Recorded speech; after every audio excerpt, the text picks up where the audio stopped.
चलिए, ऑनलाइन वालों को भी गुड मॉर्निंग। मेरी आवाज आ रही है कि नहीं आ रही है ऑनलाइन में? एक बार कमेंट करेंगे तो।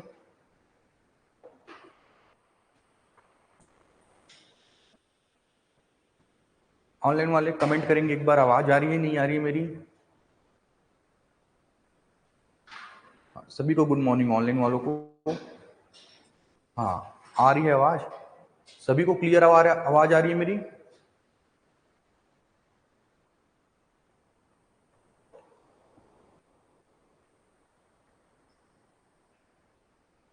चलिए, बढ़िया।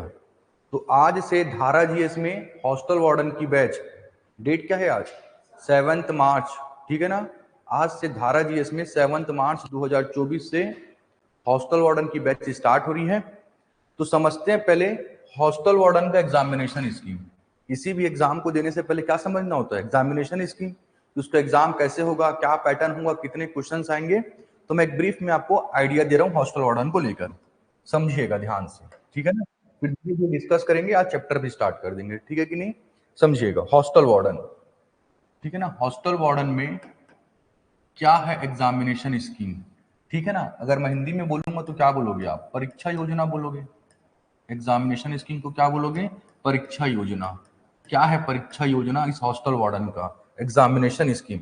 तो समझिएगा, हॉस्टल वार्डन में कुल कितने प्रश्न पूछे जाने हैं? कुल प्रश्न, टोटल क्वेश्चंस कितने पूछे जाने हैं? कुल प्रश्न पूछे जाने हैं आपके पास 100। कितने प्रश्न पूछे जाने हैं? कुल प्रश्न 100। जो प्रत्येक प्रश्न रहेगा, प्रत्येक प्रश्न, प्रत्येक प्रश्न कितने मार्क्स का रहेगा? कितने मार्क्स का रहेगा? 1 मार्क्स का। हिंदी में बोल सकते हो आप 1 अंक का। कितने मार्क्स का रहेगा? 1 मार्क्स का। टोटल कितने प्रश्न पूछे जाने हैं? 100 प्रश्न। प्रत्येक प्रश्न कितने नंबर का? 1 नंबर का, यानी कि 1 अंक का। तो इस हिसाब से कुल अंक कितने हो जाएंगे? कुल अंक कितने हो जाएंगे? 100 का।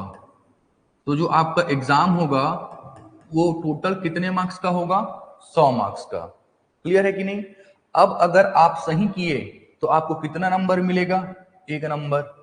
और यदि आपने गलत किया तो इसके लिए नेगेटिव मार्किंग का भी स्कीम रहेगा। नेगेटिव मार्किंग, अगर आपने गलत किया तो आपको नेगेटिव मार्किंग दिया जाएगा। कितना? 1/4। कितना दिया जाएगा? 1/4, अर्थात 0.25। ये क्या किया जाएगा? अगर आपने गलत किया मार्किंग, 0.25 नंबर काट लिया जाएगा। अगर आपने किसी क्वेश्चन को अटेम्प्ट ही नहीं किया, ठीक है ना, टिक ही नहीं लगाया, तो उसमें आपको 0 नंबर दिया जाएगा। कितना नंबर दिया जाएगा? 0। अगर आप सही किए तो कितना नंबर? 1 नंबर, क्योंकि एक प्रश्न कितने नंबर का है? 1 नंबर का। अगर आपने गलत किया तो कितना नंबर काट लिया जाएगा? 1/4, मतलब 0.25 मार्क्स काट लिया जाएगा। और यदि आपने क्वेश्चन अटेम्प्ट ही नहीं किया, ठीक है कि नहीं, उसमें आपने बबलिंग ही नहीं किया, तो क्या किया जाएगा? आपको उस पर 0 नंबर दिया जाएगा। इतना बात समझ में आया? अब अगर मैं बात करूं टाइम को लेकर, तो समय जो आपके पास मिलेगा वो समय मिलेगा आपको 2 घंटा। कितना घंटा मिलेगा? 2 घंटा। क्लियर है कि नहीं? समय कितना मिलेगा? 2 घंटा जनरली, ठीक है ना? जनरली जो टाइमिंग रहता है व्यापम का, वो रहता है 10 से लेके 12-15 तक।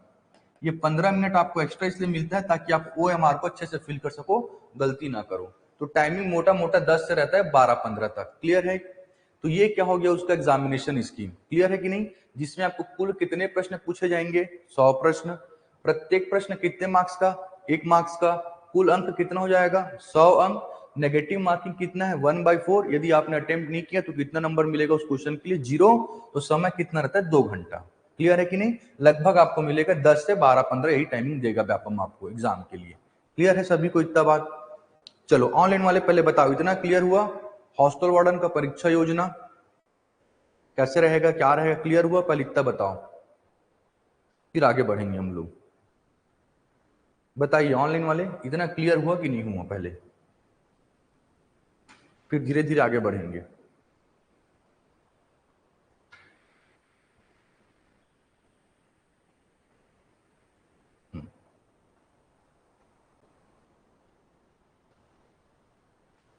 बाकियों को भी क्लियर है ऑनलाइन वाले? कमेंट करते रहेंगे ना भाई ऑनलाइन वाले। तो ऐसा ना हो कि मैं पढ़ाते रहूं और आपको आवाज ही मेरी क्लियर ना हो रही हो, कुछ टेक्निकल फॉल्ट आ जाए, ऐसा ना हो। ठीक है ना? आपको एक एक चीज समझ में आना चाहिए। तो ये हो गया हॉस्टल वार्डन का एग्जामिनेशन स्कीम, परीक्षा योजना बोलते हैं हिंदी में। क्लियर है कि नहीं? चलिए अब थोड़ा सा मैं बात करता हूँ सिलेबस के बारे में, कितने कितने मार्क्स का बटा हुआ है। ठीक है ना, मोटा मोटा मैं बात करता हूँ सिलेबस जो बटा हुआ है वो कैसे बटा हुआ है।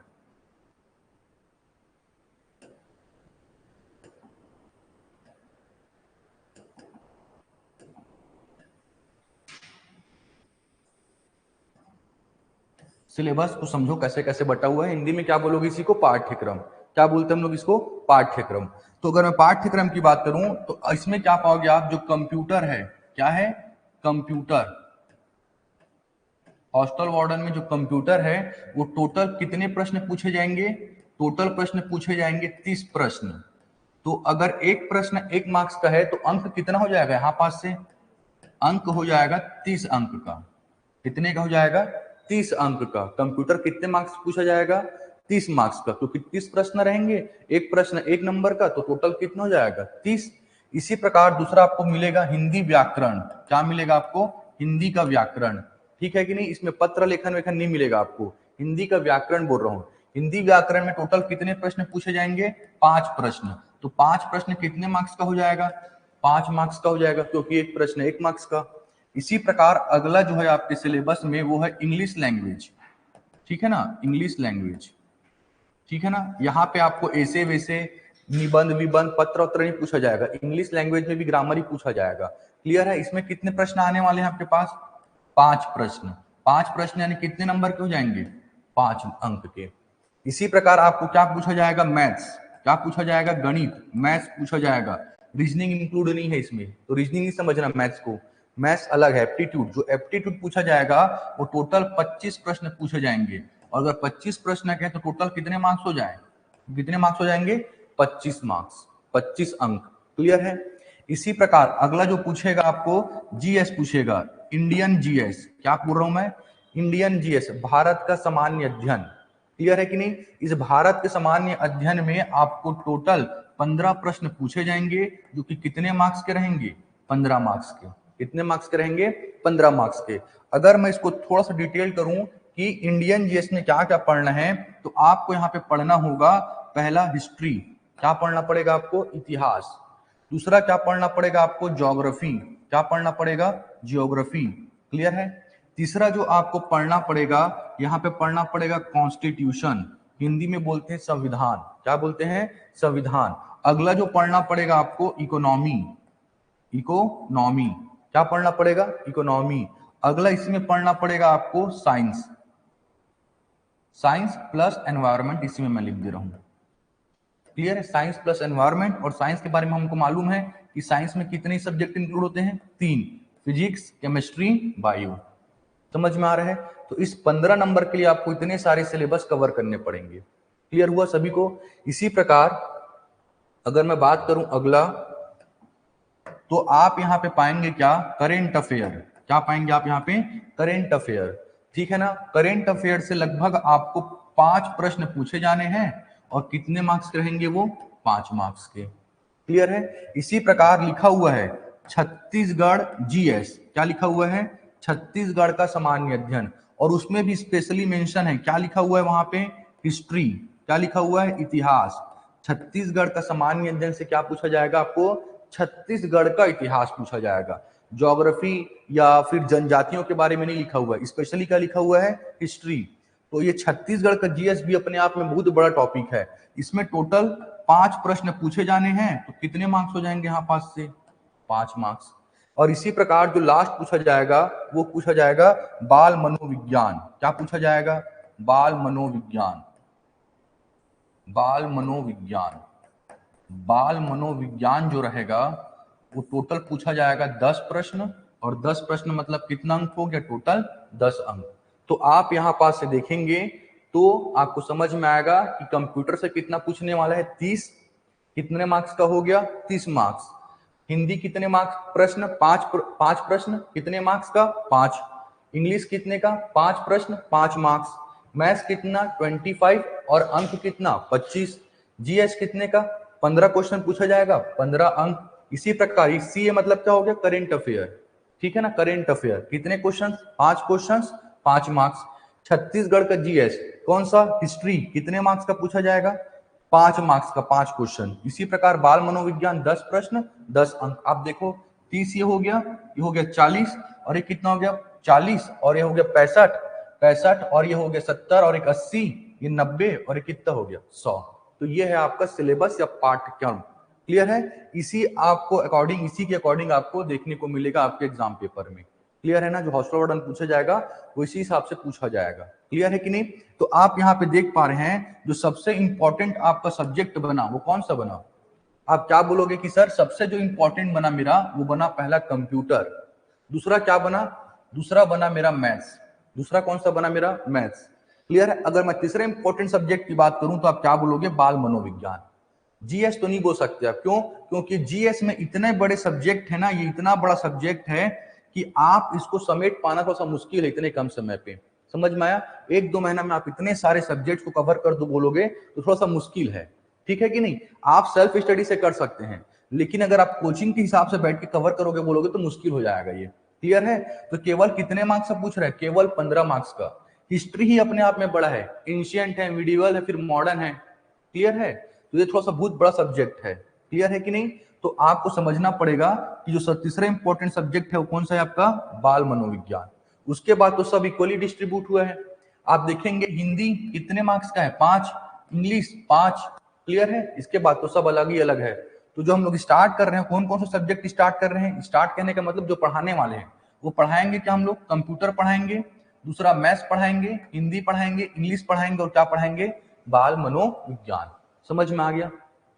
तो कितने नंबर का प्रिपरेशन हो जाएगा आपको यहाँ पास से, 30 ये हो गया, और 5 और 5 कितना हो गया, 10, 10 ये हो गया, तो 30 और 10 कितना हो गया, 40, 40 और 25 कितना हो जाएगा आपके पास, 65, 65 और 10 75, 75 मार्क्स का आपका प्रिपरेशन किया जाएगा। अगर समय बच गया तो आपको ना छत्तीसगढ़ का जीएस भी प्रिपरेशन करवाया जाएगा, समय बच गया तो। क्लियर है कि नहीं? क्योंकि छत्तीसगढ़ का जीएस का हिस्ट्री जो है ना बहुत ज्यादा वास्ट है। ठीक है कि नहीं? तो अगर कंप्यूटर कंप्लीट हो जाएगा तो सर जो रहेंगे पुखराज सर, वो आपको छत्तीसगढ़ हिस्ट्री भी कवर करा देंगे। क्लियर है कि नहीं? एक रफली आपको आइडिया मिल जाएगा जो 5 मार्क्स में पूछा जाएगा उसके कुछ इंपॉर्टेंट टॉपिक आपको कवर करा दिया जाएगा। क्लियर है कि नहीं? तो मोटा मोटा आप ये मान के चल सकते हैं कि 75 से 80 नंबर का आपका सिलेबस हम लोग कवर कराएंगे। रहेगा जो ये जीएस, तो इसको थोड़ा सा आपको मेहनत करना पड़ेगा क्योंकि आपको कम समय पे इतने सारे सब्जेक्ट्स नहीं पढ़ा सकते। क्लियर है कि नहीं? चाहे कहीं की भी बात रहे। क्लियर है कि नहीं? किसी भी कोचिंग में जाओ इतने कम समय पे आपको नहीं पढ़ाया जा सकता। क्लियर है कि नहीं? अगर पढ़ाएंगे तो आपको एक ब्रीफ नोट्स टाइप का बता देंगे, लेकिन आप डीपली अगर पढ़ोगे एग्जाम के पॉइंट ऑफ व्यू से तो थोड़ा टाइम लगता है। ठीक है ना? इंडियन जीएस बहुत बड़ा सब्जेक्ट है। चलो, तो ये समझ में आ गया। तो पहले हमने क्या डिस्कस किया, पहले हमने समझा परीक्षा योजना क्या है, कैसे कैसे स्कीम रहेगा, कितने मार्क्स से प्रश्न आने वाले हैं, क्या पॉजिटिव मार्किंग है, क्या नेगेटिव मार्किंग है, टाइमिंग क्या रहेगा। उसके बाद हमने क्या देखा, सिलेबस। ये सिलेबस है, इसी के अनुरूप आपसे क्वेश्चन में एग्जाम में पूछा जाएगा कि कंप्यूटर से 30 प्रश्न, हिंदी से 5 प्रश्न, इंग्लिश से 5 प्रश्न, मैथ से 25 प्रश्न, जी करेंट अफेयर से 5, करेंट छत्तीसगढ़ जीएस से 5 और बाल मनोविज्ञान से 10। समझ में आ गई इतना बात? चलो बताइए, ऑनलाइन वाले समझ में आया? ऑनलाइन वाले बताइए समझ में आया?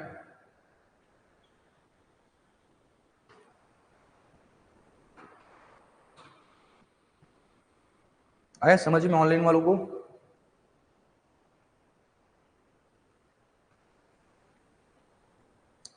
समझ में आया?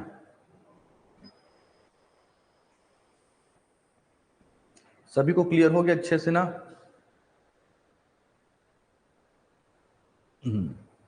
चलो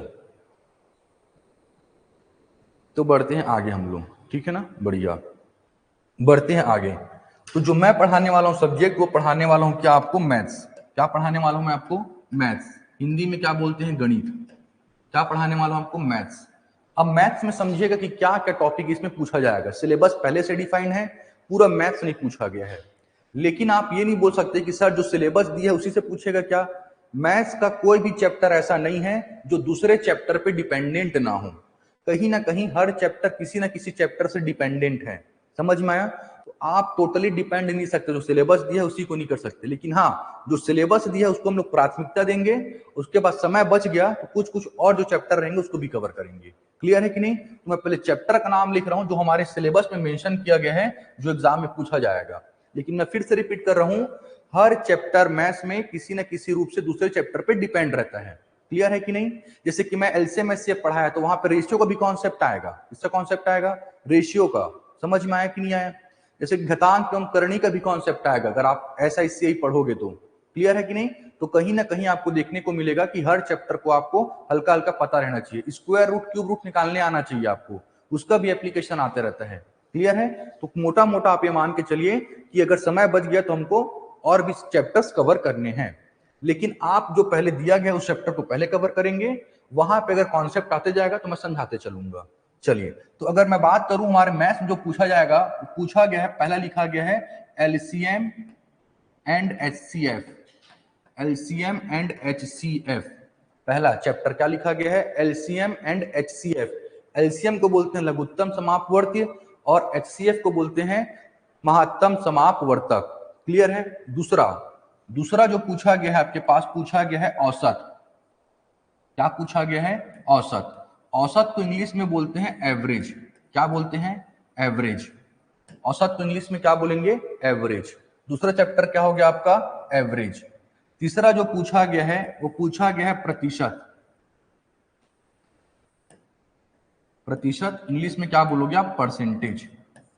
क्या पूछा गया तीसरा चैप्टर आपका? परसेंटेज। अगर मैं चौथा चैप्टर की बात करूं तो चौथा चैप्टर पूछा गया है साधारण ब्याज। इंग्लिश में क्या बोलते हैं? Simple interest. हिंदी में क्या बोलते हैं? साधारण ब्याज, या सिंपली बोल दो आप ब्याज, एक ही बात है, सिंपल इंटरेस्ट या फिर साधारण ब्याज। अगला जो पूछा गया है आपके पास वो पूछा गया है लाभ तथा हानि।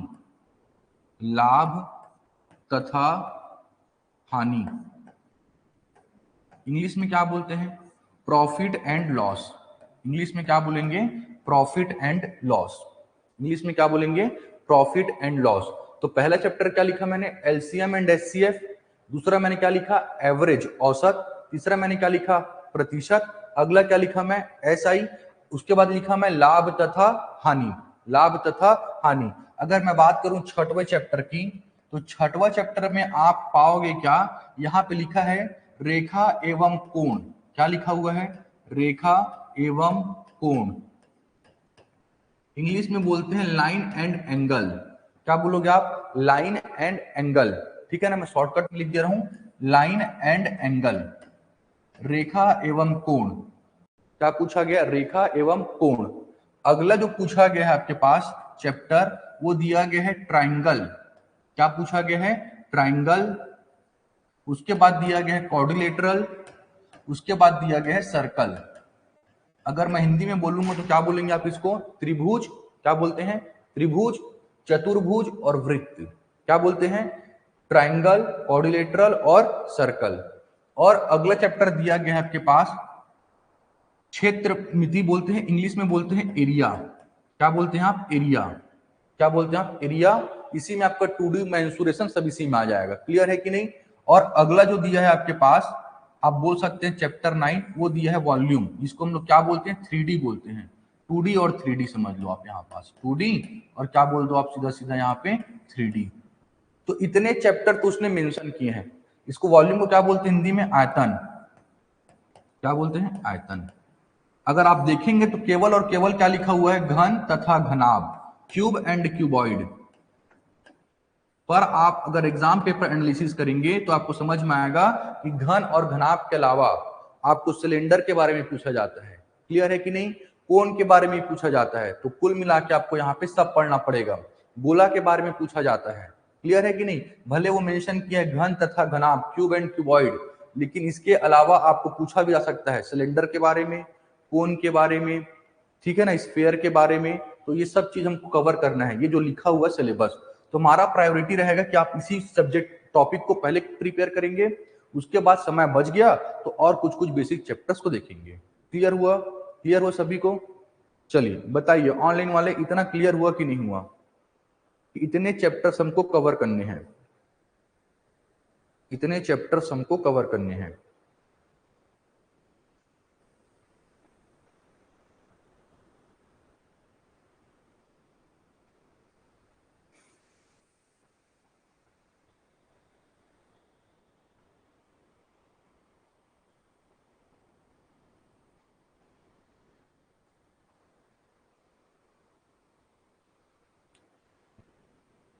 चलिए, क्लियर है सभी को, ठीक है कि नहीं। अब जैसे कि मैं क्या बताया आपको, क्या बताया कि टोटल कितने प्रश्न पूछे जाने हैं मैथ्स से, 25 प्रश्न, और चैप्टर कितने दिख रहे हैं आपको, 9। अगर मैं एक चैप्टर से भी एक प्रश्न निकाला तो कितना ही बनेगा, 9 ही प्रश्न बनेगा।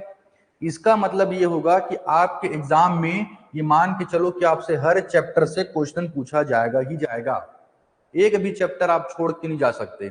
समझ में आ रहा है बात आप लोगों को, कि भैया मैं सोचो ट्राइंगल, क्वाड्रिलेटरल, सर्कल सर बहुत बड़ा है, इसमें बहुत सारे थ्योरम पढ़ने पड़ते हैं, तो मैं इसको छोड़ के चला जाता हूं, तो नहीं हो पाएगा।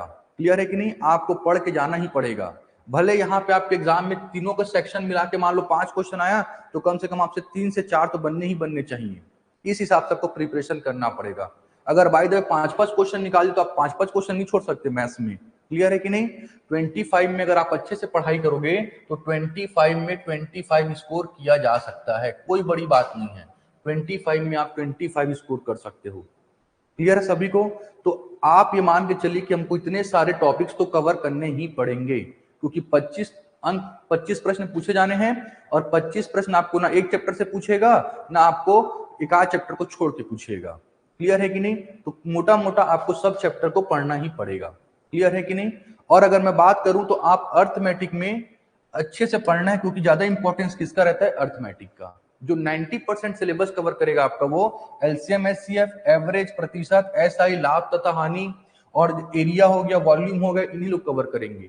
त्रिभुज, कोऑर्डिनेटर और सर्कल इससे थोड़ा सा कम पूछा जा सकता है, लेकिन पूछेगा। क्लियर है कि नहीं। रेखा कोण से भी पूछेगा, क्योंकि नंबर ऑफ क्वेश्चंस कितने हैं, ज्यादा हैं, तो आप समझ के चलिए कि सब चीज आपसे पूछने वाला है। क्लियर हुआ। तो आप लोग स्टार्ट करें आज की क्लास। स्टार्ट करें तो पहले चैप्टर से स्टार्ट कर रहे हैं, क्या, एलसीएम तथा एचसीएफ। चलो, हिंदी में क्या बोलते हैं एलसीएम तथा एचसीएफ को, लघुत्तम समापवर्ती, चैप्टर 1। इंग्लिश में क्या बोलते हैं, एलसीएम एंड एचसीएफ। अगर मैं हिंदी में बात करूं तो हिंदी में बोला जाता है लघुत्तम समापवर्ती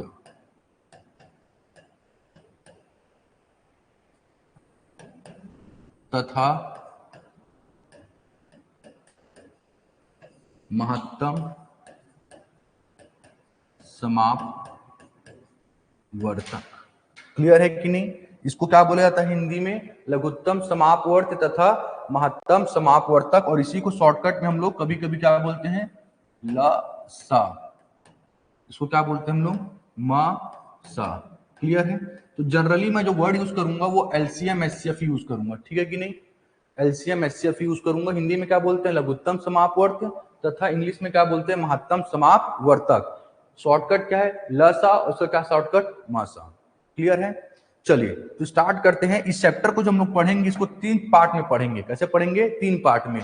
पहले हम लोग पढ़ेंगे एलसीएम, पहले क्या पढ़ेंगे, एलसीएम के बारे में, जितने भी प्रश्न बन सकते हैं एलसीएम से उसको पहले पढ़ेंगे।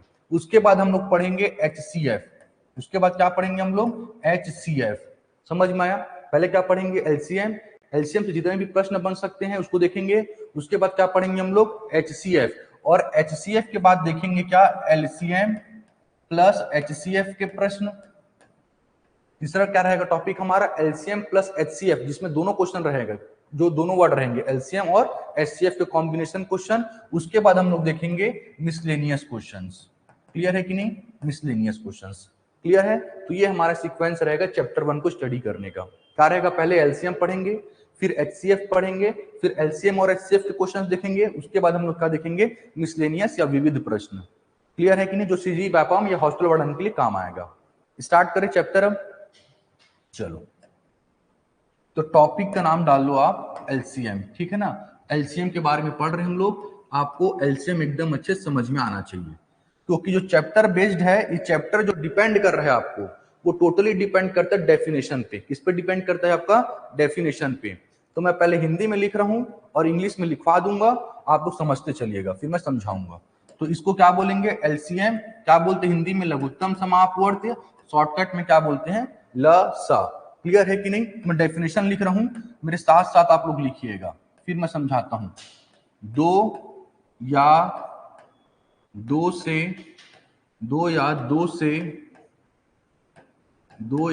से अधिक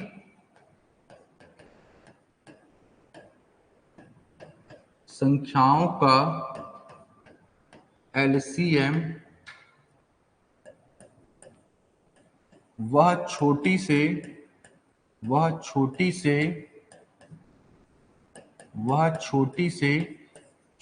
संख्या होती है, वह छोटी से छोटी संख्या होती है,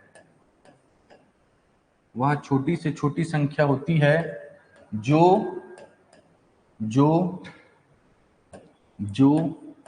दी गई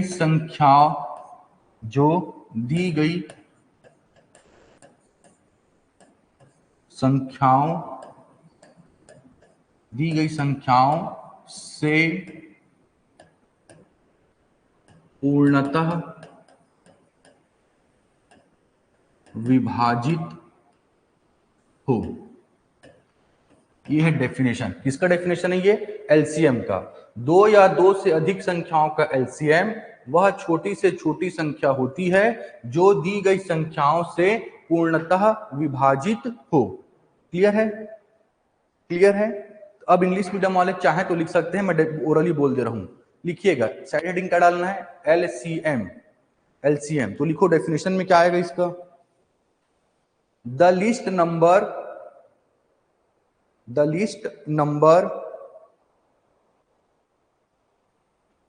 which is exactly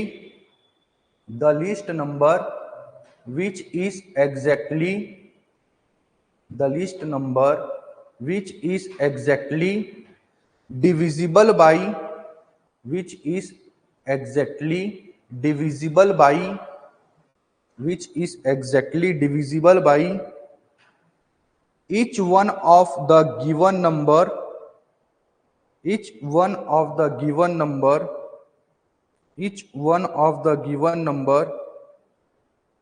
is called their LCM। मैं एक बार रिपीट कर दे रहा हूं। The list number which is exactly divisible by each one of the given number is called their LCM। चलिए, अब सबका ध्यान बोर्ड में रहना चाहिए, ठीक है कि नहीं? अब समझो डेफिनेशन, क्योंकि बिना डेफिनेशन समझे आप इस चैप्टर को अटेम्प्ट नहीं कर पाओगे। तो पहला स्टेटमेंट में देखो आप क्या लिखा हुआ है। पहला स्टेटमेंट लिखा हुआ है दो या दो से अधिक संख्याओं का एलसीएम। दो या दो से अधिक संख्याओं का एलसीएम। तो आपको फर्स्ट स्टेटमेंट से ही क्लियर हो जाना चाहिए कि सर जब भी हम एलसीएम निकालेंगे उसमें कम से कम कितनी संख्या होगी? दो संख्या। ठीक है नहीं? कम से कम कितनी संख्या होगी? दो संख्या, तभी आप उसका एलसीएम निकाल सकते हैं। तो दो या फिर दो से अधिक। एक संख्या का जैसे मैं पूछा 5 का एलसीएम बताओ तो आप नहीं बता सकते। मैं बोला 6 का एलसीएम बताओ तो आप नहीं बता सकते। संख्या कितनी होनी चाहिए? कम से कम दो, और दो से अधिक कितनी भी हो चल जाएगी, लेकिन कम से कम कितनी होनी चाहिए? दो। तभी आप क्या निकाल सकते हैं? उसका एलसीएम। ठीक है? तो फर्स्ट स्टेटमेंट में यही लिखा गया है दो या दो से अधिक संख्याओं का एलसीएम वह छोटी से छोटी संख्या होती है। क्या होगी? छोटी से छोटी संख्या। लिस्ट नंबर, लिस्ट यानी सबसे छोटी, उससे छोटी आपको मिल ही नहीं सकती। लिस्ट नंबर बोलते हैं, इंग्लिश में क्या बोलेंगे? List number. तो दो या दो से अधिक संख्याओं का एलसीएम वह छोटी से छोटी संख्या होती है जो दी गई संख्याओं से, ये इंपॉर्टेंट वर्ड है, जो दी गई संख्याओं से, विच इज डिविजिबल बाई, जो दी गई संख्याओं से पूर्णतः विभाजित हो। अब ये इंपॉर्टेंट वर्ड है, क्या? पूर्णतः विभाजित। तो पूर्णतः विभाजित कहने का मतलब वे संख्या जिसमें शेषफल क्या मिलेगा? आप किसी संख्या को किसी संख्या से भाग देंगे तो शेषफल क्या मिलेगा आपको? शेषफल जिसमें क्या मिले आपको? जीरो, जिसमें रिमाइंडर क्या बचे आपके पास? Zero. Exactly divisible. Exactly divisible मतलब क्या होता है? जिसमें आपको रिमाइंडर या शेषफल क्या मिले? जीरो। उसी को हम लोग क्या बोलते हैं? एलसीएम। मैं फिर से बोल रहा हूं, रिपीट कर रहा हूं, दो या दो से अधिक संख्याओं का एलसीएम कैसे होनी चाहिए? छोटी से छोटी संख्या। कैसी होनी चाहिए? छोटी से छोटी संख्या जो दी गई संख्याओं से कैसी हो, पूर्णतः विभाजित, अर्थात जब आप भाग करेंगे तो आपको रिमाइंडर कितना मिलेगा, 0। अब समझिए एग्जाम्पल के माध्यम से, जैसे मैं माना एग्जाम्पल समझना, मैं लिया 2 4 6, 2 4 6, तो पहले तो मैं जब पूछ रहा हूँ क्वेश्चन सही है कि नहीं, पहले आपको ये चेक करना है। एलसीएम हम किसका निकालेंगे, कम से कम दो संख्या का या फिर दो से अधिक संख्या का। तो मैं यहाँ पे देख पा रहा हूँ दो से अधिक संख्या है कि नहीं, कौन कौन सा है, 2 4 6। पहले आप डेफिनेशन समझो, तो मैंने क्या बोला, दो या दो से अधिक संख्याओं का एलसीएम, इसका मतलब इसका एलसीएम आप निकाल सकते हैं। अब होगी संख्या कौन सी, छोटी से छोटी संख्या होती है जो दी गई संख्याओं से, जो दी गई संख्याओं से कैसी हो, पूर्णतः विभाजित, the number which is exactly divisible by the given number. समझ में आया, the number which is exactly divisible by the given number. जो गिवन नंबर है, गिवन नंबर कौन कौन सा है, 2 4 6, इससे वो क्या होगी, कंप्लीटली डिविजिबल होगी या एग्जैक्टली डिविजिबल होगी। तो समझते हैं एग्जांपल ले लेके, फिर समझेंगे कि एलसीएम निकालते कैसे हैं। अगर मैं माना कि सर अगर इसका एलसीएम निकला 1, क्या माना मैं, इसका एलसीएम क्या माना मैं, 1, तो जो ये 1 है, ये 1 क्या इन सभी से डिवाइड होगा क्या, नहीं होगा। ये जो 1 है इन सभी से डिवाइड होगा क्या, नहीं होगा। आप 1 को डिवाइड करके देखेंगे 2 से, तो 2 से डिवाइड करूंगा तो कितने बार जाएगा, ये 0 बार जाएगा, और रिमाइंडर कितना बच गया, 1। क्या बच गया, रिमाइंडर 1। तो अगर ये रिमाइंडर 1 बच गया तो ये एग्जैक्टली डिविजिबल है क्या, एग्जैक्टली डिविजिबल है क्या, नहीं है। जो आपका जो पूर्णतः विभाजित होना चाहिए वो इन सभी संख्याओं से होना चाहिए। किससे होना चाहिए, इन सभी संख्याओं से, 2 से भी, 4 से भी, 6 से भी। ऐसा नहीं कि 2 4 से हो रहा है पर 6 से नहीं हो रहा है, वही मेरा एलसीएम बन गया, ऐसा नहीं बोल सकते। जो दिए गए सभी संख्या से कैसे हो, अलग अलग पूर्णतः विभाजित हो, वही क्या कहलाएगा, हमारा एलसीएम। तो यहाँ पे 1 मेरा हो सकता है क्या, 1 नहीं होगा, क्योंकि 1 जो है वो 2 से ही नहीं हो रहा है, तो आगे चेक करने की जरूरत भी नहीं है। अगर एक भी संख्या से नहीं हुआ तो वो हमारा एलसीएम नहीं बन सकता। जब तक कि तीनों के तीनों या जो जितने भी दिए गए संख्या है उन सभी से प्रॉपर या एग्जैक्टली डिविजिबल ना हो, जिसमें रिमाइंडर आपको 0 ना मिले, वो आपका एलसीएम नहीं कहलाएगा। बात समझ में आया। तो मैं डिवाइड करके देखा 1 को किससे, 2 से, ये डिवाइड नहीं हुआ, रिमाइंडर कितना बच गया, 1, इसलिए ये जो 1 है ये हमारा एलसीएम नहीं हो सकता। बात समझ में आया। अब मैं गया किसके लिए, 2 के लिए, किसके लिए गया मैं यहाँ पे, 2 के लिए। मेरे को ये जानना है कि इन तीनों संख्याओं का एलसीएम क्या 2 हो सकता है क्या। तो मैं देखा डिवाइड करके, 2 को किससे डिवाइड किया मैं, 2 से, 2 1 जा 2, रिमाइंडर कितना मिल गया मेरे को यहाँ पे, 0, तो 2 से तो डिवाइड हो गया सर, कोई दिक्कत नहीं है। अब मैं 4 से जब डिवाइड करूंगा तो देखो हो रहा है क्या, कितने बार में जाएगा ये, 4 0 जा 0, रिमाइंडर कितना बच गया, 2। और रिक्वायरमेंट क्या था कि जो शेषफल बचे, जो रिमाइंडर बचे, वो कितना बचना चाहिए, 0। लेकिन जब मैं यहाँ पे 4 से भाग किया तो रिमाइंडर कितना बच गया, 2, रिमाइंडर कितना बच गया, 2। इसलिए जो 2 है ये हमारा एलसीएम नहीं हो सकता। समझ में आया कि नहीं आया, क्योंकि एलसीएम होने के लिए सभी दी गई संख्याओं से क्या हो, अलग अलग पूर्णतः विभाजित।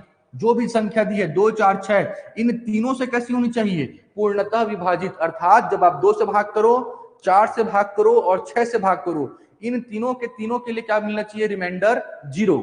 तो यहाँ पे देख पा रहा हूं मैं जो 2 है वो केवल 2 से भाग हुआ परंतु 4 से भाग नहीं हुआ, और अगर एक संख्या से भी भाग नहीं हुआ तो हमारा एलसीएम नहीं बन सकता, इसलिए 2 हमारा एलसीएम नहीं कहलाएगा। अगला मैं लेके चला किसमें, 3 पे। अभी मैं केवल आपको डेफिनेशन ही समझा रहा हूं, बाद में सीखेंगे निकालते कैसे हैं। अगर अगला देखेंगे 3, तो 3 क्या मेरा एलसीएम बन सकता है क्या, नहीं बन सकता। क्यों, क्योंकि मैं 3 को डिवाइड करके देखूंगा 2 से, कितने बार में जाएगा ये, 2 एकम 2, शेषफल कितना बच गया, 8, और शेषफल बचना कितना चाहिए था यहाँ पे, 0। इसलिए सर जो 3 है ये भी मेरा एलसीएम नहीं हो सकता। अब मैं किसका बात किया, मैं 4 का, किसका बात किया मैं यहाँ पे, 4 का, किसका बात किया मैं यहाँ पे, 4 का।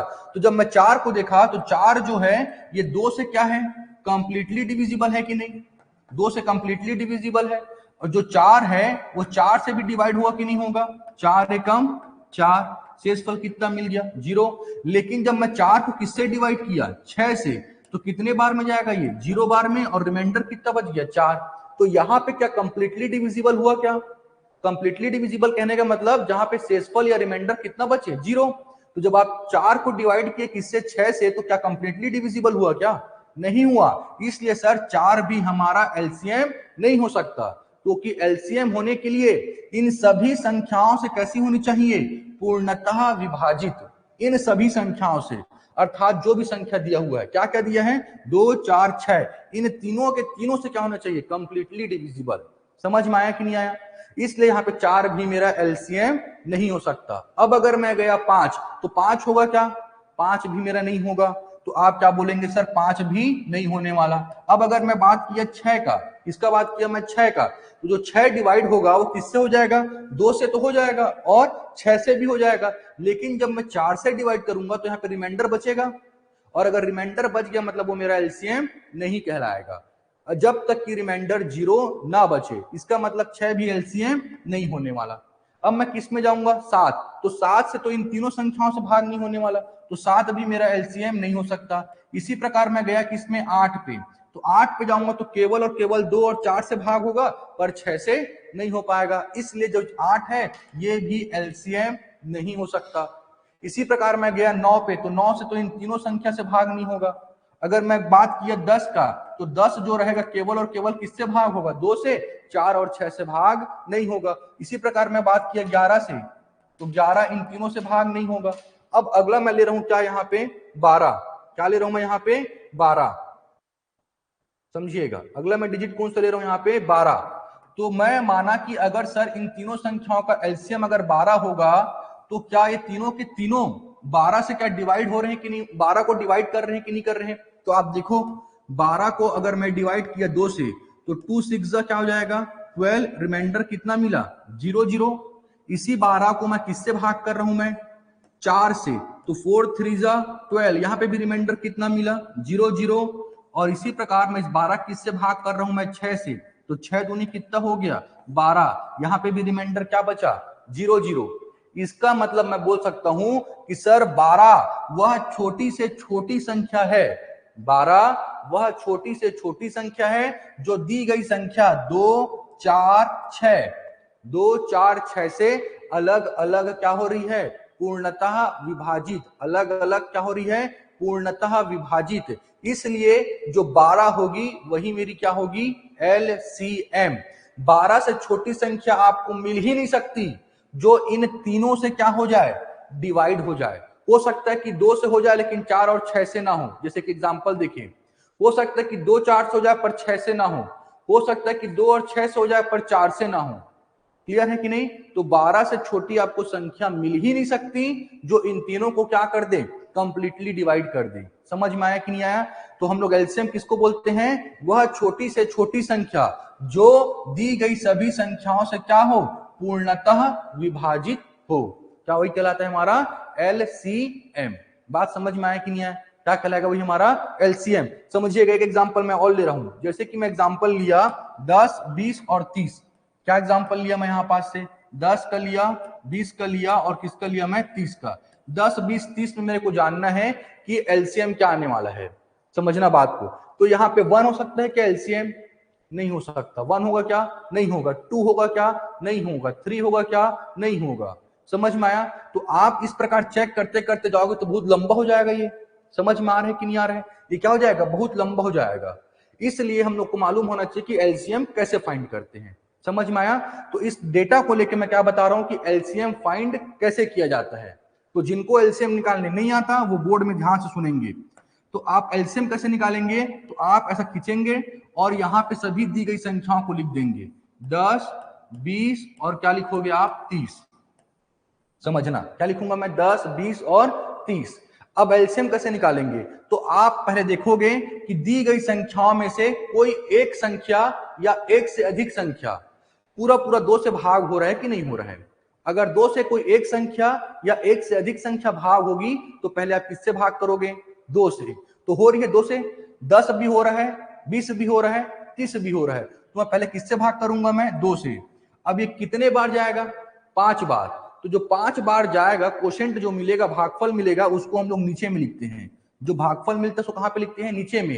जैसे कि मैं 10 को डिवाइड किया 2 से, कितने बार में गया, 2 पंचे 10, शेषफल क्या मिला 0। तो जो 5 आया है ना, इसी को लिखा हूं मैं यहाँ पे। क्लियर है कि नहीं? इसी प्रकार इस 20 को क्या करोगे आप, 2 से भाग करोगे, कितने बार जाएगा ये, 10 बार जो गया उसको आप यहाँ पे मेंटेन करोगे। इसी प्रकार जो 30 है वो कितने बार जाएगा? 15 बार। क्लियर है? अब आप फिर देखो कि इनमें से कोई एक संख्या या एक से अधिक संख्या 2 से भाग हो रही है क्या? हो रही है। तो जब तक 2 से भाग होगी तब तक आप 2 से भाग करोगे। जो संख्या होगी, समझ में आया, जो संख्या कंप्लीटली दो से डिवाइड होगी उसी को भाग करोगे, और जो 2 से कंप्लीटली डिवाइड नहीं होगी वो वैसे का वैसे ही रहेगा। जैसे कि मैं बात किया 5 को, तो 5 को अगर मैं डिवाइड करूंगा 2 से तो ये कंप्लीटली डिवाइड हुआ क्या? देखो तो 2 2 जा 4, रिमाइंडर कितना बच गया? 1। कंप्लीटली डिवाइड हुआ क्या? नहीं हुआ। तो आप 5 को 5 के जैसे लिख दो चुपचाप, क्योंकि ये कंप्लीटली डिवाइड नहीं हो रहा है। हम यहाँ पे उसी संख्या को लिखेंगे जिसमें रिमाइंडर कितना बचे? 0, या जो कंप्लीटली डिवाइड हो। तो 10 होगा। 10 कितने बार में होगा? 5 बार में। इसी प्रकार 15 होगा क्या? 15 नहीं होगा, तो 15 को आप ऐसे ही लिखोगे। क्लियर हुआ सभी को? अब आप फिर से चेक करो, इनमें से कोई भी सी एक संख्या 2 से भाग हो रही है क्या? नहीं हो रही है। तो हम किसमें चलेंगे? 3 के लिए। इसमें चलेंगे 3 के लिए। तो जब मैं 3 से डिवाइड करूंगा तो 5 कंप्लीटली डिवाइड होगा क्या? नहीं होगा। 5, ये वाला 5 होगा क्या? नहीं होगा। 15 होगा। 15 होगा तो आप इसको लिखोगे। तो 5 नहीं हुआ तो 5 के प्लेस में 5, यहाँ पे 5 से नहीं हुआ तो 5 के प्लेस में 5। अब ये हो रहा है कितने बार में हो रहा है? 5 बार में। 3 पंचे 15। हम लोग क्या लिखते हैं यहाँ पे? भागफल को लिखते हैं। तो अब भागफल को लिखो। अब देखो फिर से अगला जो मिला संख्या क्या मिला? 5 5 5। अब ये 3 से डिवाइड हो रहा है क्या? नहीं हो रहा है। तो अब किससे डिवाइड करेंगे हम लोग? 5 से। किससे डिवाइड करेंगे? 5 से। 4 से क्यों नहीं किए सर? क्योंकि जो 4 से जाने वाला रहेगा वो ऑलरेडी किससे जा चुका होगा? 2 से। तो जो सीक्वेंस बनता है निकालने का, फैक्टराइजेशन करने का, वो आप हमेशा पाएंगे क्या? 2, 2 के बाद 3, 3 के बाद 5, 5 के बाद 7, 7 के बाद क्या मिलेगा? 11, 11 के बाद क्या मिलेगा आपके पास? 13, 13 के बाद क्या मिलेगा? 17, 17 के बाद क्या मिलेगा? 19। आप जब भी फैक्टराइज करेंगे आप हमेशा यही पाएंगे। क्लियर है कि नहीं? 2 के बाद क्या मिलेगा? 3। 4 क्यों नहीं मिला? क्योंकि 4 से जो जाने वाली रहेगी संख्या वो ऑलरेडी 2 से जा चुकी है। उसके बाद क्या मिलेगा? 5। 6 क्यों नहीं मिलेगा? 6 इसलिए नहीं मिलेगा क्योंकि जो 6 से जाएगी वो ऑलरेडी 2 और 3 से जा चुकी होगी। उसके बाद क्या मिलेगा? 7। उसके बाद क्या मिलेगा? 11। 8 क्यों नहीं मिला? 8 इसलिए नहीं मिला क्योंकि जो 8 से जाएगा वो ऑलरेडी किससे जा चुका है? 2 से। 9 क्यों नहीं मिलेगा? 9 इसलिए नहीं मिलेगा क्योंकि जो 9 से जाएगा वो ऑलरेडी 3 से जा चुका है। इसी प्रकार आपको 10 क्यों नहीं मिलेगा? क्योंकि जो 10 से जाएगा वो 2 और 5 से ऑलरेडी जा चुका है। तो अगला क्या मिलेगा? 11। 12 क्यों नहीं मिलेगा? क्योंकि वो 2 और 3 से क्या हो चुका होगा? कंप्लीटली डिवाइड हो चुका होगा। इसी प्रकार हमको हमेशा सीक्वेंस मिलेगा 2 3 5 7 11 13 17 19 23 आगे चलते रहेगा। क्लियर है कि नहीं? चलिए तो यहाँ पे आए हम लोग, तो हम लोग किसमें निकालेंगे? सीधा सीधा 5 से, क्योंकि 5 से क्या हो रहा है? Completely divide. 5 1 जा 5, 5 1 जा 5, और यहाँ पे भी क्या आएगा? 5 1 जा 5। बात समझ में आया? जब यहाँ पे 1 1 1 1 मिल जाता है तो हम लोग यहाँ पे रुक जाते हैं। अब जो एलसीएम होता है वो एलसीएम क्या होता है? तो जो आप फैक्टराइज किए हैं उसमें जो संख्या मिली है आपको, अब आज जो गुणनखंड मिले हैं इसी को आपस में क्या करते हैं हम लोग? मल्टीप्लाई करते हैं। क्या करते हैं? मल्टीप्लाई। तो जो मिलेगा आपको एलसीएम क्या मिलेगा? 2 इंटू 2 इंटू 3 इंटू 5। जब आप मल्टीप्लाई करोगे कितना मिलेगा? 2 दूनी 4, 4 तिया 12 और 12 पंचे 60। इसका मतलब आप क्या बोलोगे? सर 60 जो है वह छोटी से छोटी संख्या है। 60 जो है, 60 जो है वह छोटी से छोटी संख्या है जो दी गई संख्या 10, 20 और 30 से क्या होगी? पूर्णतः विभाजित होगी। आपको 60 से छोटी संख्या मिल ही नहीं सकती जो इन तीनों को एक ही समय पे क्या कर दे? डिवाइड कर दे। समझ में आया? हो सकता है कि 10 और 20 को कर दे लेकिन 30 को ना करे। हो सकता है कि 20 और 30 को कर दे लेकिन 10 को ना करे। समझ में आ रहा है? मतलब एक समय पे क्या होगा? तीनों के तीनों से क्या होगा? वो डिवाइड होगा। उसी को हम लोग क्या बोलते हैं? एलसीएम। हो सकता है कि 10 और 30 को कर दे, 20 को ना करे। समझ में आया कि नहीं आया? तो ऐसी संख्या जो तीनों के तीनों को क्या करे? डिवाइड करे, वही क्या कहलाता है? हमारा एलसीएम, लघुत्तम समापवर्ती या लसा। तो इतना बात समझ में आया? तो एक बार मैं फिर से रिपीट कर रहा हूं, एलसीएम क्या होता है? एलसीएम क्या होता है? तो आप क्या बोलोगे? 2 या 2 से अधिक संख्याओं का एलसीएम वह छोटी से छोटी संख्या होती है, लिस्ट नंबर। छोटी से छोटी कहने का मतलब लिस्ट नंबर जो दी गई संख्या क्या क्या है? 2 4 6, यहाँ पे नीचे में क्या था? 10 20 30 था। जो दी गई संख्याओं से कैसे हो, पूर्णतः विभाजित, और दी गई संख्याओं से कैसे अलग अलग बोल सकते हो आप, अलग अलग, किसी एक संख्या से ना हो, किसी दो संख्या से ना हो। अगर 3 दी है तो तीनों से होना चाहिए, अगर 4 दी है तो चारों से अलग अलग होना चाहिए। समझ में आया? वही क्या कहलाएगा मेरा एलसीएम। आपको एलसीएम जो मिलेगा उससे कोई छोटी संख्या मिल ही नहीं सकती, जो दी गई संख्या से कैसे हो, अलग अलग, पूर्णतः विभाजित। ठीक है कि नहीं? तो list number which divides the given number exactly, वही क्या कहलाएगा हमारा एलसीएम। समझ में आया? तो यहाँ पे 2 4 6 का जो एलसीएम निकलेगा वो आप क्या बोलोगे, जिसका एलसीएम आएगा वो कितना आने वाला है 12। इस 12 से आपको छोटी संख्या मिल ही नहीं सकती जो इन तीनों से क्या हो, डिवाइड हो। समझ में आया कि नहीं? सब करके बताया मैं आपको। इसी प्रकार मैं अगला क्या बताया कि एलसीएम निकालते कैसे हैं। तो अगर एलसीएम निकालोगे आप तो 10 20 और 30 का निकाल के बताया, तो जो गुणनखंड मिलेगा, भाज्य गुणनखंड, वो क्या मिलेगा 2 3 5 7 11 13 17 19 यही मिलेगा। तो आप हमेशा पाएंगे अगर कोई संख्या पहले 2 से भाग होगी तो पहले किससे भाग करोगे आप, 2 से। सीधा 4 पे सीधा 6 पे नहीं आना है, एकदम सीक्वेंस में ही चलना है। क्लियर है कि नहीं? क्योंकि आगे चैप्टर पढ़ेंगे, क्वेश्चन पढ़ेंगे कि ऐसी संख्या बताइए जिसको परफेक्ट स्क्वायर बने। क्लियर है कि नहीं? तो उसमें सब काम आएगा भाज्य गुणनखंड। क्लियर है? अपने मन से आप 4 से निकाल दिए, 5 से निकाल दिए रैंडमली, तो गलत होने के चांसेस बढ़ जाते हैं। तो आप इसी सीक्वेंस को फॉलो करते चलिए, आपका सभी के सभी क्वेश्चंस बन जाएंगे। तो एलसीएम कैसे निकालते हैं, पहले आप देखोगे दी गई संख्या में से कोई भी सी एक संख्या या एक से अधिक संख्या 2 से भाग हो रही होगी तो आप पहले 2 से भाग करेंगे। तो भाग करने पे जो भागफल मिलेगा उसी को हम लोग नीचे में लिखते हैं। क्लियर है कि नहीं? और कैसी संख्या होनी चाहिए, जो कंप्लीटली डिवाइड हो, जिसमें रिमाइंडर बचे उसको हम लोग नहीं लिखते। जैसे कि यहाँ पे देखो, 2 को मैं 5 से भाग करूंगा तो रिमाइंडर बचेगा, जिसमें रिमाइंडर बचता है वो संख्या को सेम एज इट इज लिखते हैं। लेकिन जो संख्या 2 से कंप्लीटली डिविजिबल है उसको हम लोग क्या करेंगे, जो भागफल मिलेगा उसको मेंटेन करेंगे। यहाँ पे तो 2 5 6 10, ये 15 नहीं होगा तो 15 के प्लेस में क्या आ जाएगा 15। इसी प्रकार देखो, अभी 3 से जाएगा, 2 से तो नहीं जाने वाला, तो फिर किस पे जाएंगे 3 से। तो ये 5 पूरा पूरा नहीं जाएगा, ये 5 पूरा पूरा नहीं जाएगा, लेकिन 15 जाएगा, तो 3 पंचे 15। अब किससे जाएगा, ये 5 से। तो जो एलसीएम मिलेगा वो क्या मिलेगा, जो निकाले हो आप फैक्टराइज करके अभाज्य गुणन संख्याओं का गुणनफल ही क्या होगा आपका एलसीएम। समझ में आया? तो इस प्रकार हम लोग क्या निकालते हैं, एलसीएम। समझ में आया? बताइए ऑनलाइन वाले कहीं पे भी किसी कुछ दिक्कत है क्या? चलो देखो ध्यान से और बताओ, सर यहाँ पे डाउट आया है कि नहीं आया है, सर सब चीज क्लियर है, बताओ। एलसीएम का डेफिनेशन समझ में आया कि नहीं आया? ये केवल मैं आपको एलसीएम बताया और एलसीएम निकालने का तरीका बताया।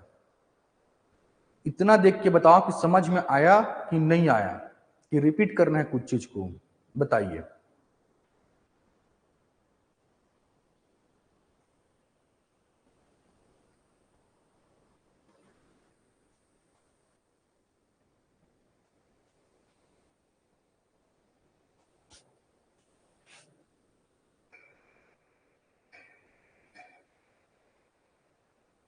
समझ में आया एलसीएम किसको बोलते हैं? क्योंकि बिना एलसीएम समझे ना आप क्वेश्चन को समझ ही नहीं पाओगे कि एलसीएम निकालना है कि एचसीएफ निकालना है।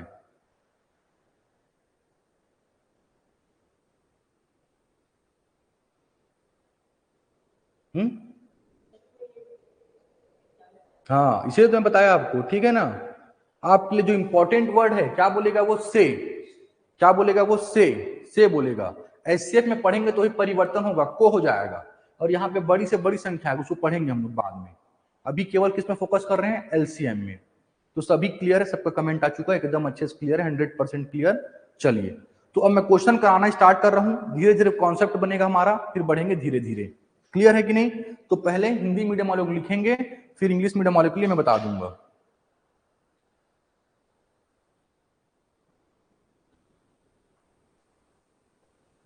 लिखो हिंदी मीडियम वाले, वह छोटी से छोटी संख्या ज्ञात कीजिए। इंग्लिश मीडियम वाले चाहो तो लिख सकते हो, कोई दिक्कत नहीं है, इंग्लिश में तो मैं बोलूंगा ही बोलूंगा, तो बैठने से बढ़िया कि लिख लेना। वह छोटी से छोटी संख्या ज्ञात कीजिए, वह छोटी से छोटी संख्या ज्ञात कीजिए जो जो जो 16 कॉमा 24 16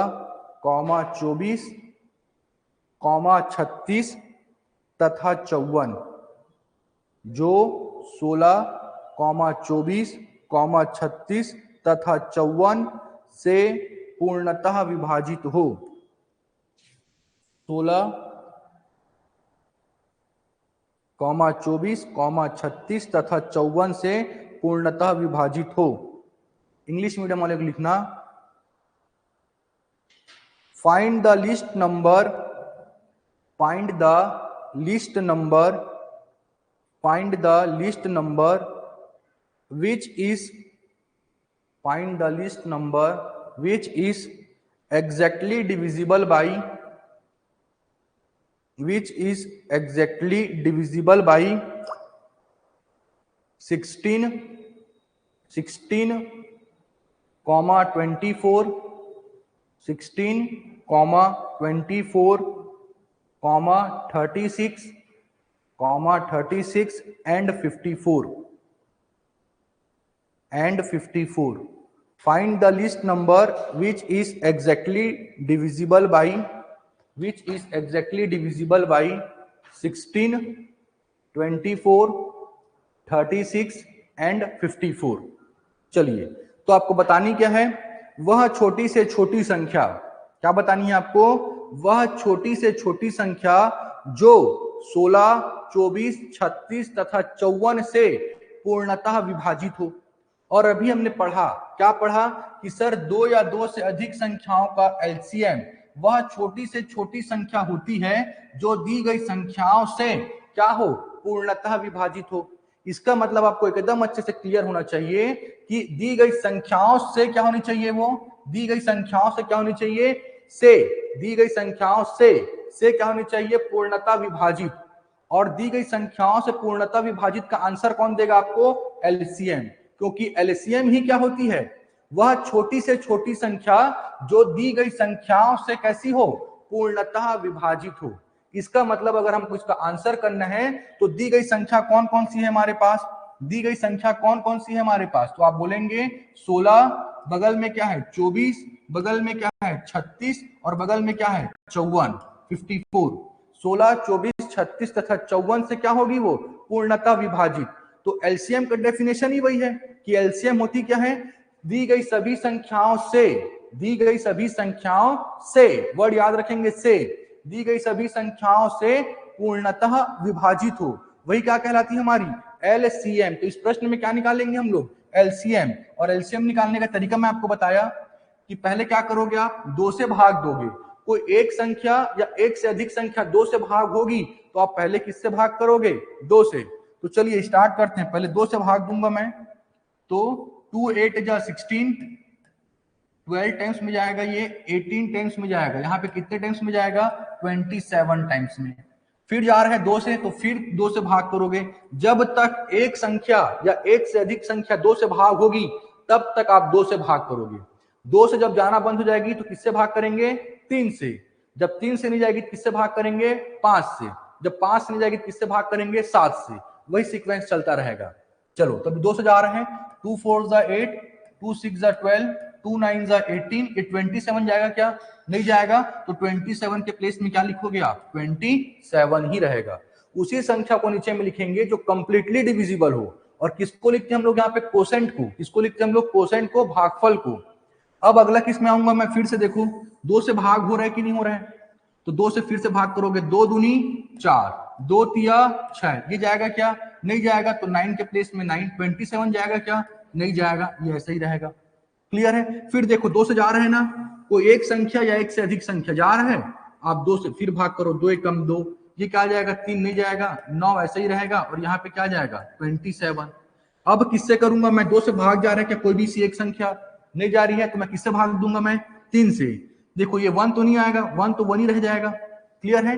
3 1 जा 3, 3 3 जा 9, 3 9 जा 27। फिर जा रहा है ये 3 से, तो जब तक 3 से जाएगा तब तक आप 3 से भाग करते चलो, ये 1 के प्लेस में 1 ही रहेगा, ये 3 1 जा 3, और यहाँ पे क्या हो जाएगा 3। और फाइनली क्या मिलेगा आपको, क्या मिलेगा, 3 1 जा 1 1, और यहाँ पे क्या मिलेगा 1। तो इसका जो एलसीएम निकलेगा, मैं क्या बताया था, एलसीएम कैसे निकालते हैं हम लोग, जो भी आपको गुणनखंड मिला यहाँ पे अभाज्य गुणनखंड, इसी को क्या करोगे आप मल्टीप्लाई करोगे और यही क्या होगा आपका LCM। तो निकालूंगा तो क्या लिखूंगा मैं 2 इंटू 2 कितने 2 है 4 मल्टीप्लाइड बाई 3 इंटू 3। इसको मल्टीप्लाई करने पे कितना मिल रहा है 432। इसका मतलब क्या बोलोगे आप सर 432 432 वह छोटी से छोटी संख्या है। 432 वह छोटी से छोटी संख्या है जो दी गई संख्या 16, 24, 36 और 54 से क्या होगी पूर्णतः विभाजित। 432 से छोटी संख्या 432 से छोटी संख्या आपको मिल ही नहीं सकती जो क्या हो इन सभी संख्याओं को क्या करे, इन सभी संख्याओं से क्या हो, सभी संख्याओं से पूर्णतः विभाजित हो। समझ में आया? एलसीएम किसको बोलते हैं समझ में आया? एलसीएम क्या होती है दी गई सभी संख्याओं से पूर्णतः विभाजित होने वाली संख्या क्या होगी एलसीएम। 432 से छोटी संख्या मिल ही नहीं सकती। समझ में आया कि नहीं आया? जो कि आपको क्या करे दी गई संख्या 16, 24, 36 और 54 को क्या कर दे पूर्णतः विभाजित कर दे।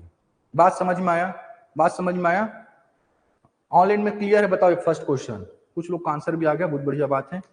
बताइए ऑनलाइन में क्लियर है कि नहीं जो मैं बताया? ऑनलाइन वालों को क्लियर हुआ कि सर आप एलसीएम ही क्यों निकाल रहे हो? ये बात इंपॉर्टेंट है। एलसीएम ही क्यों निकाल रहे हैं?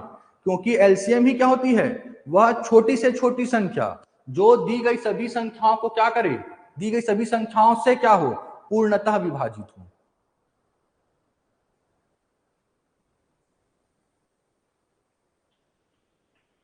चलो बहुत बढ़िया, समझ में आ गया। चलो एक क्वेश्चन और निकालो आप लोग। वह छोटी से छोटी संख्या ज्ञात कीजिए, वह छोटी से छोटी संख्या ज्ञात कीजिए, वह छोटी से छोटी संख्या ज्ञात कीजिए जो 12,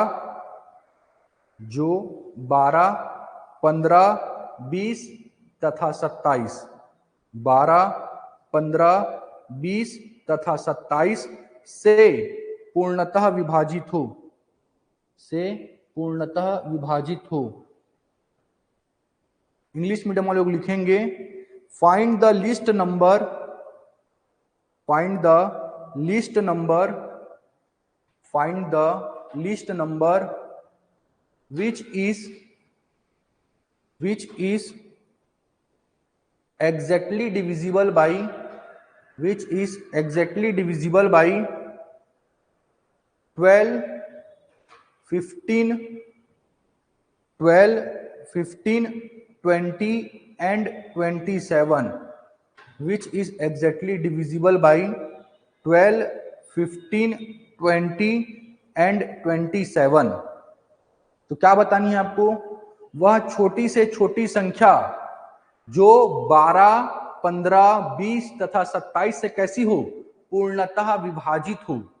तो हमको मालूम है क्या कि सर जो एलसीएम होती है वही छोटी से छोटी संख्या होती है जो दी गई सभी संख्या, कौन कौन सी संख्या दी गई है 12, 15, 20 तथा 27 से क्या होगी पूर्णतः विभाजित। अर्थात जो मैं निकालूंगा यहाँ पे क्या निकालूंगा एलसीएम। तो किसका निकालना है एलसीएम? दी गई संख्या, और दी गई संख्या क्या क्या है 12 है, 15 है, 20 है और 27। क्योंकि एलसीएम ही क्या होती है छोटी से छोटी संख्या जो दी गई संख्याओं से पूर्णतः विभाजित होती है। The number which is divisible by the given number is known as LCM. इसीलिए हम लोग क्या निकालते हैं यहाँ पे एलसीएम। बताइए एलसीएम निकालो और बताओ कि क्या आंसर आ रहा है। ऑनलाइन वाले बताइए।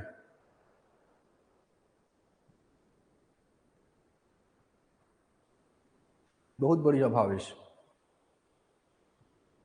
भूमिका बहुत बढ़िया, राहुल भूमिका, विनाश बहुत बढ़िया। इंपॉर्टेंट बात समझ में आ रहा है कि नहीं आ रहा है कि एलसीएम ही निकालना है, ये इंपॉर्टेंट बात है।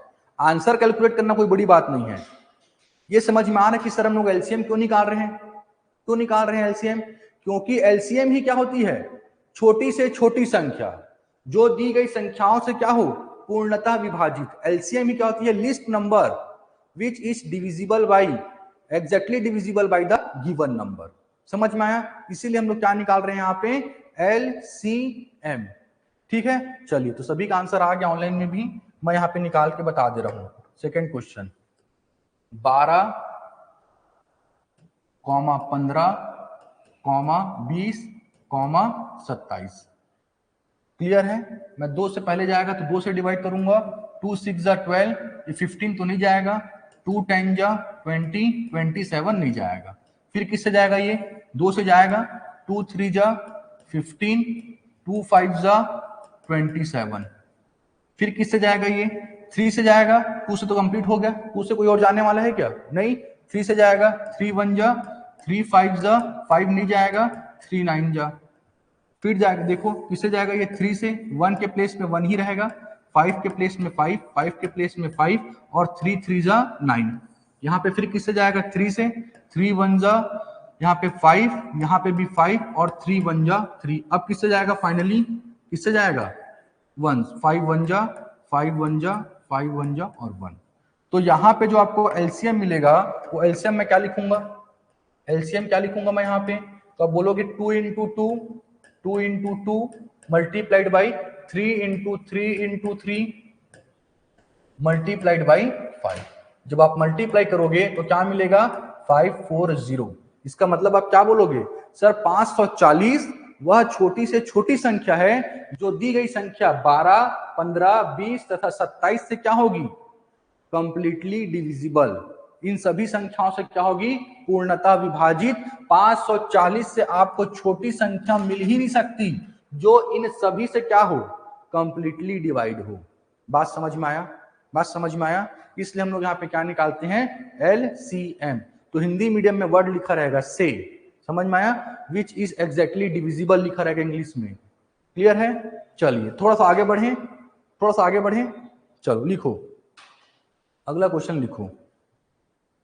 वह छोटी से छोटी संख्या ज्ञात कीजिए, वह छोटी से छोटी संख्या ज्ञात कीजिए जिसे जिसे जिसे 6, 7, जिसे 6, 7, 8, 9, 6, 7, 8, 9 तथा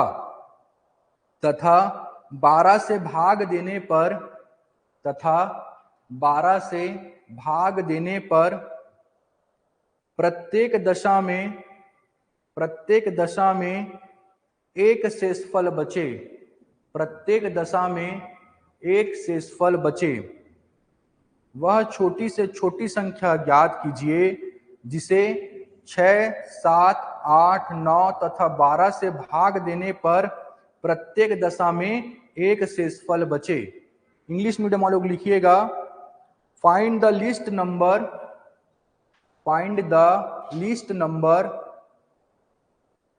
which when divided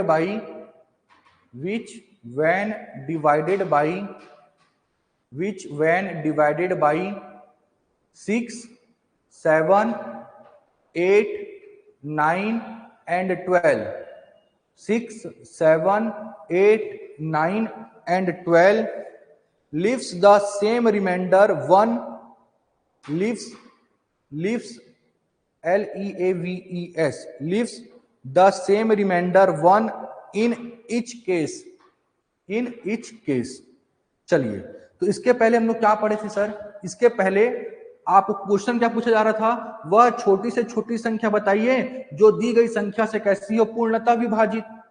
तो यहाँ पे आप आखिरी में देखोगे तो एक नया वर्ड मिल गया, परंतु प्रत्येक दशा में शेषफल क्या बचे, एक बचे। समझ में आया? तो अगर उस वर्ड को मैं मिटा दूं, प्रत्येक दशा में क्या बचे, शेषफल एक, तो आप क्या निकालते हैं, एलसीएम निकालते हैं। क्यों? क्योंकि सर एलसीएम ही क्या होती है, वह छोटी से छोटी संख्या जो दी गई संख्याओं से कैसे हो, पूर्णतः विभाजित। तो आप आखिरी स्टेटमेंट को छुपा दो और बाकी क्या निकालो आप एलसीएम। तो अगर मैं एलसीएम निकालूंगा तो एलसीएम क्या निकलेगा 6, 7, 8 और किसका 8, 9 और 12 का। तो देखो ध्यान से समझना, ये नया क्वेश्चन है ना, तो यहाँ पे इसका निकालना है मेरे को 6, 7, 8, 9 और किसका निकालना है 12 का। मैं क्या बोल रहा हूं, लास्ट लाइन को आप छिपा दीजिए, प्रत्येक दशा में एक शेषफल बचे उसको मिटा दीजिए। तो यहाँ पे आप क्या करते हैं, एलसीएम ही निकालते हैं। क्यों? क्योंकि एलसीएम ही क्या होती है, वह छोटी से छोटी संख्या जो दी गई संख्याओं से क्या हो, पूर्णतः विभाजित हो। तो सबसे पहले आप एलसीएम निकालते हैं। तो एलसीएम निकालूंगा तो किससे जाएगा, ये पहले 2 से जाएगा, 2 3 जा 6, 7 नहीं जाएगा, 2 4 जा ये 9 ही रहेगा, ये 2 6 जा 12। फिर किससे जाएगा, ये 2 से 3 7 2 9 3, फिर जाएगा 2 से 2 3 7 1 9 और ये 3। अब किससे जाएगा, ये 3 से, 3 1 जा, ये 7 नहीं जाएगा, ये 1 3 3 जा और यहाँ पे क्या हो जाएगा 1।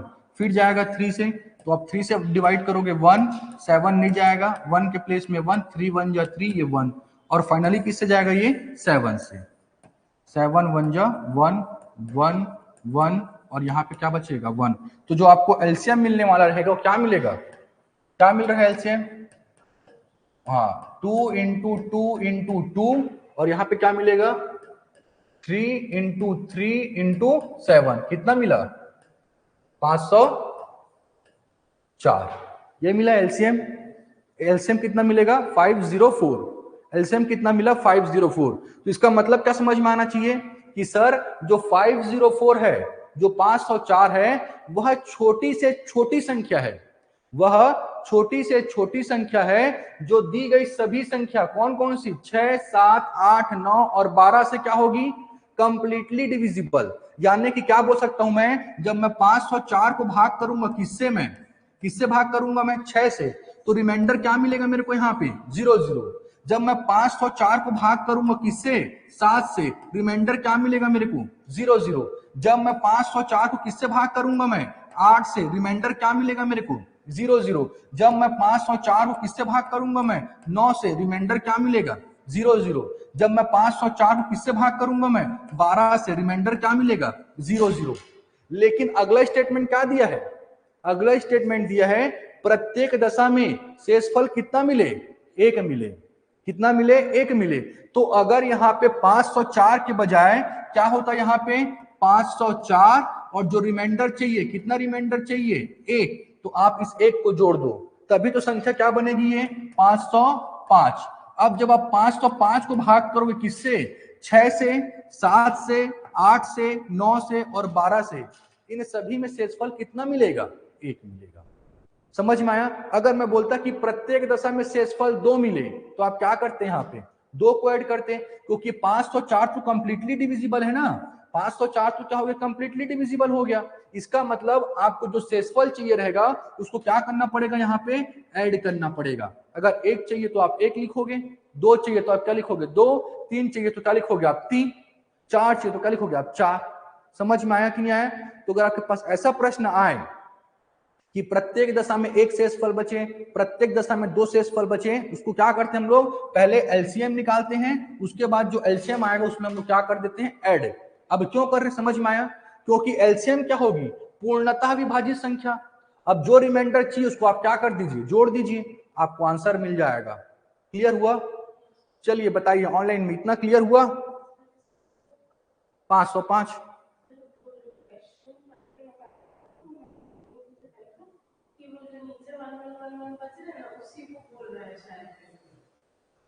इसको नहीं बोल रहे रिमाइंडर, ठीक है ना, ये रिमाइंडर नहीं है, ये रिमाइंडर नहीं है, तो हम लोग एलसीएम निकाले हैं।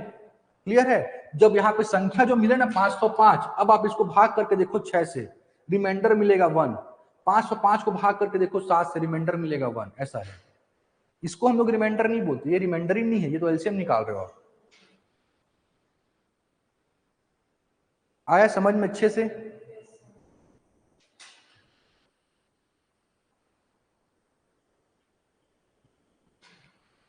चलिए, तो आज के लिए फिलहाल हम लोग इतने ही रखते हैं, बाकी हम लोग अगले क्लास में डिस्कस करेंगे। अभी एलसीएम चलेगा 1-2 दिन, क्लियर है कि नहीं। उसके बाद हम लोग धीरे से एचसीएफ में आएंगे, फिर एलसीएम एचसीएफ, फिर मिसलेनियस क्वेश्चंस भी देखेंगे। चलिए, तो ऑनलाइन वाले किसी कहीं पे क्लियर है क्या? क्लास फिर एंड करेंगे, अगर क्लियर है तो यस सर लिखना, अगर नहीं है कुछ डाउट है तो पूछिए, फिर क्लास एंड होगा। तो चलिए, किसी को अगर कुछ डाउट है तो पूछ लीजिए।